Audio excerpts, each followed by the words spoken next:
Hi everybody, this is Paul from Resilient Backyard, and today we're going to make soil mix. So get your shovels ready and let's get started. Hi, this is Paul at Resilient Backyard, and if you like gardening like I do and you're interested in different ways of doing things, please join me on my YouTube channel. It's Resilient Backyard 1, as well as my Instagram. So enjoy the process.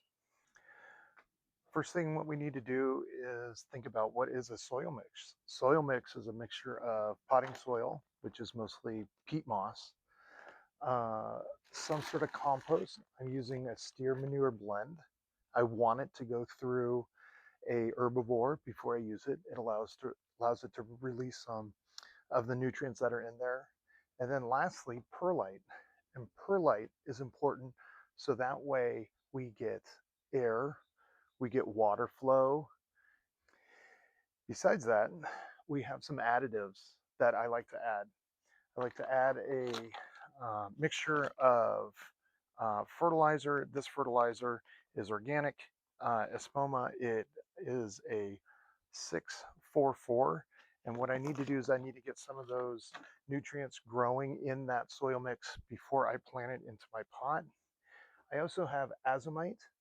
I'm a firm believer that trace nutrients are just as important as macronutrients. And so again, I'm trying to increase that amount of macronutrient and micronutrient within my mix. And lastly, I need to combine that all together, and I need to get it into the pot, and I need to kind of water it because I want to generate that bacterial action, that natural decomposition of the organic matter in the peat and in the compost, and allow that to be ready for when I actually pot my plants. Some of the tools that I'll need for this, I use a shovel. I like a flathead shovel because I am using my wheelbarrow. And so as I do this, it scrapes kind of right next to the metal, so that way I can pick everything up. I don't think I like using my triangular shovel for that. Another thing I need to think about is how much. All I want to do is do equal parts of my steer manure, of my planting mix, and my perlite.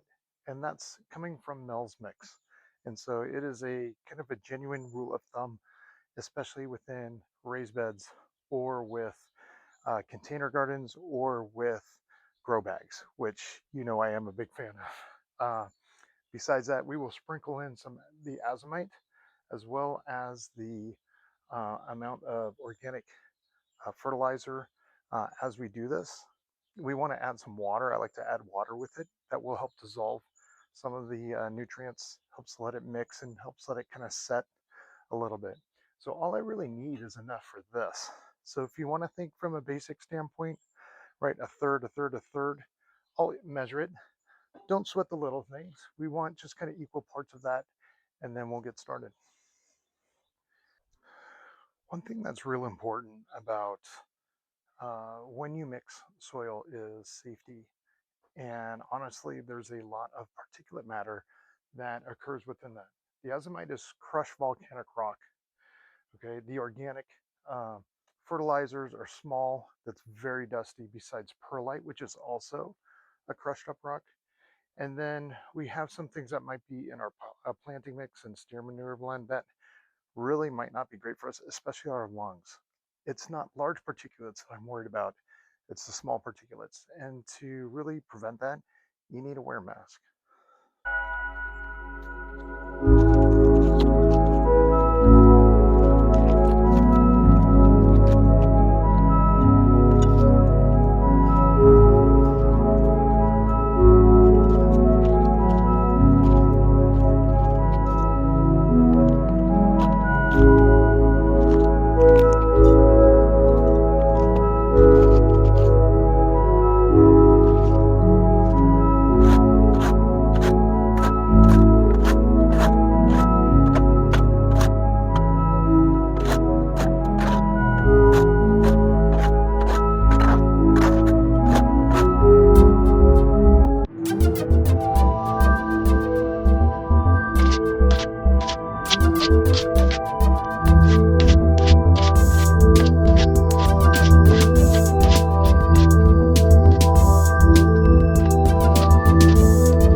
one thing that I like to do is I like to make sure my pot is as full as it can be. I know that the soil will slowly compact. I know that I want to get as much of that soil in there, especially when it's first planted, so that way it's ready to go. Another thing that you might be thinking about, the tools that I have are really my way of kind of moving through things. You might have your own things. You don't have to get a wheelbarrow. You can get a small plastic tray. That way you can pot up maybe on a table. I like to do it over my backyard area. So if the potting soil hits the ground, I don't really care. It's in there. Um, you might want to, provide yourself with some more expensive types of soils or amenities, um, and that's fine. This is what I like to do. I would also say your biggest investment whenever you garden is in your soil. And so if you do supply your soil with the most amount of nutrients, you get those plants off to the best start. You get the best type of drainage, get the best type of porosity. You're going to be set up for success. So it's money well spent. Another thing is, again, this is January. It is a beautiful day. Um, but I like to get my soil kind of set up, and I like to get those nutrient cycles moving through these pots before I want to start to put seedlings in. So, uh, great. Well, this is my first pot. As you can see, I have three more, but it's a lot of fun. I hope you enjoyed this video. I hope if you have any questions or anything, you can always comment.